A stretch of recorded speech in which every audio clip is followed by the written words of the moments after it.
and welcome back to some more AFK Arena. Today we're over on the test server on the free-to-play account, and that is right, guys. If you have not seen, we have the Magician's Hat, we have the Circus Tour, the Hunting Fields, Curtains of Time, the Bountiful Bounties. We also do have our new trial hero, Misty Valley, but today we are looking at the Heroes of Esperia.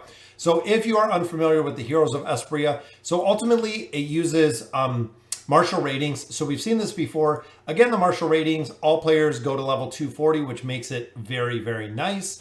Hero levels may be additionally increased based on the resonating crystal. So every 10 resonating crystal levels that you gain one more. That is right, one single level. So essentially, if I was at player level 250, I would start at 241, so on and so forth.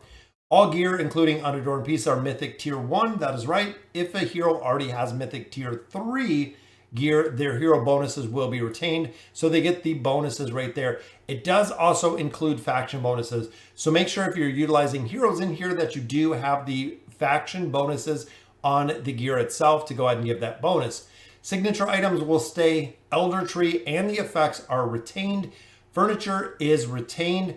The effects of artifacts will not be retained. That is right, guys. Artifacts do not matter. Unions do not matter. Engraving attributes and abilities are retained based on the engraving level. So you have signature items, Elder Tree, furniture, engraving make a difference. Artifacts, unions do not. And then also the tiered gear. So again, if you're not familiar with the Heroes of Esperia, we've always seen this with the twins. We are in no division. We have no formation rating. So the season ends in 14 days, guys. So this is a major PvP event, and you can get frames out of here. I'm not sure. I think this is a Horn of Inspiration. Allied heroes who receive healing will have their damage reduced in the following 10 seconds by 20%, during which time, if an allied hero exerts a control effect on an enemy, the affected enemy will receive 20% more damage. Wow, that's a big change to this. And I was wondering what that horn was. So essentially, if you are healed, the damage reduction following 10 seconds by 20%. If you exert a control effect, so the affected enemy will receive 20% more damage. That could throw off a couple more formations. In addition, and cannot receive any energy. This effect cannot stack. So there could be this could be a game changer to a couple different formations. Again, we have the twins here. Looking at the rewards, which I love, heroic rewards, guys. We've already got the basic frame, but it all the way goes down to the Heroes of Esperia Supreme frame. Look at this bad boy. Takes a ton of time to get it, but ultimately this is cumulative when it comes to the points. And I do like the frames. They are very, very fun to collect. Now, the big thing in here, guys, this is it. So the season rewards is what you're looking for. Making sure that you can really push. Even looking in here, guys, you get 20 Stargazer cards. You do have a couple scrolls out of here. You have some tier stones, which are always good. But theoretically, the place you really want to make it is into the legends. So within the legends, you can get some Stargazer cards. Even Masters, you get some Stargazer cards. And as you can see, it looks like they've updated the loot a little bit, because I don't remember getting this many Stargazer cards. Could be wrong, but even if you're going into just getting into Diamond, guys, that is right. You are getting a frame with your league points, and you are also getting some Stargazer cards plus some scrolls, which is very cool. In addition to this, you do get rewards when you hit different levels in here, which I'll show you in just a minute. There's also a fortune chest. So make sure, guys, just like we did with Hippo's Heroes, the new guild that we put together is almost completely full. This is just a reason. If you go in the top 2,000, so if you're in the top 2,000 players, you do get a guild reward. So this is split between your guild, which again is very cool. One of the reasons they've kind of filtered this in and added it to a couple events to incentivize and entice players to be in larger, bigger guilds. So ultimately, guys, you can see here are the different levels with the rewards, just like we looked at. So when you're getting into the Heroes of Esperia, there we go. We're in Silver 1. So starting right here, you can see, guys, we get Essence out of here, which is awesome. Everybody needs Essence. You get a lot of gold out of here. Even looking back all the way to the beginning of where we placed, collect all, boom.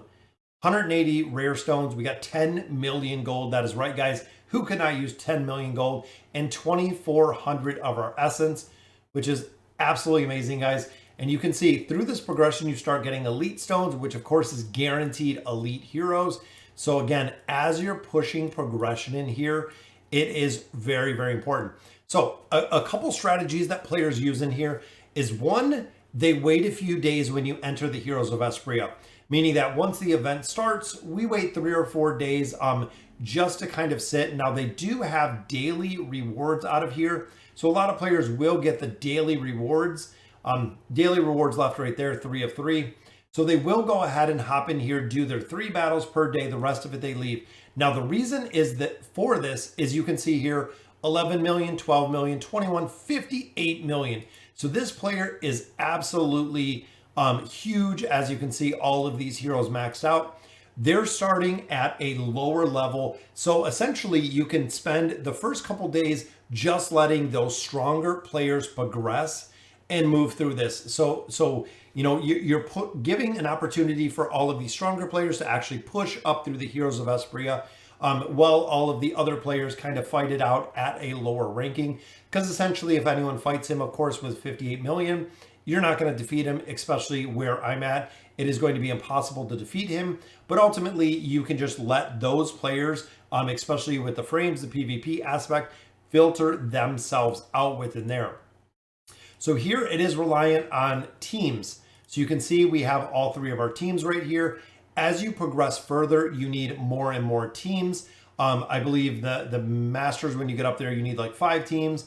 And even when you get higher, I believe you need 7 teams. When you actually get to the top of the leaderboard, you start getting 7 teams, if not a little bit more. So in the Legends tournament, and I believe there is 7. Yep, there is 7 teams within there, which again is just absolutely crazy. But you can see we're letting all of these heroes progress in here, getting up to the global ranks. We're only on 108, but again, this is the test server, so it is a little bit different because a lot of players don't play on the test server. Again, it shows your rewards kind of based on your rank. So as we're pushing through here with the next 16 days, so 17 days, essentially, a lot of players will also go ahead and push the last day. So it'll actually come down to the last couple hours, and a lot of players, again, will push through here. So formations, you have your formation set right here. You can set a couple different ones, and this is a defensive formation, or you can essentially see if I get attacked, these are the heroes I'm going to use. So you can see here we got the 5 pull, well, not really 5 pull because we don't have Scrath in here, but there we go. So we got the 5 pull. Let's even put Lucretia in here. So we can set all our teams. Again, these are going to be my defensive teams. When you look at the offensive teams, they are not the same. As you can see right here, it is not the same team. So make sure when you come into the Heroes of Esperia, you set up that formation, you set up your defensive formation. The chances are, you know, with these formations, you're going to win over other formations. I'm going to have to change these out because I haven't done this in a significant amount of time, but there is a little bit of strategy behind this. PvP is significantly different than we see with the meta team comps. Even a lot of the heroes within here are significantly different. So again, guys, once the Heroes Esperia comes live, which should be in about a week, make sure you're hopping in here, you're setting your formations. Worst thing you can do is leave this empty and you just get farmed by everybody, which is really bad. But ultimately, I give it a little time. I will actually give it a couple days, and then I will go ahead and start making my progression through the ladder. So guys, let me know in the comments what you guys think. Let me know your strategy for the Heroes of Esperia. And as always, thank you guys for watching.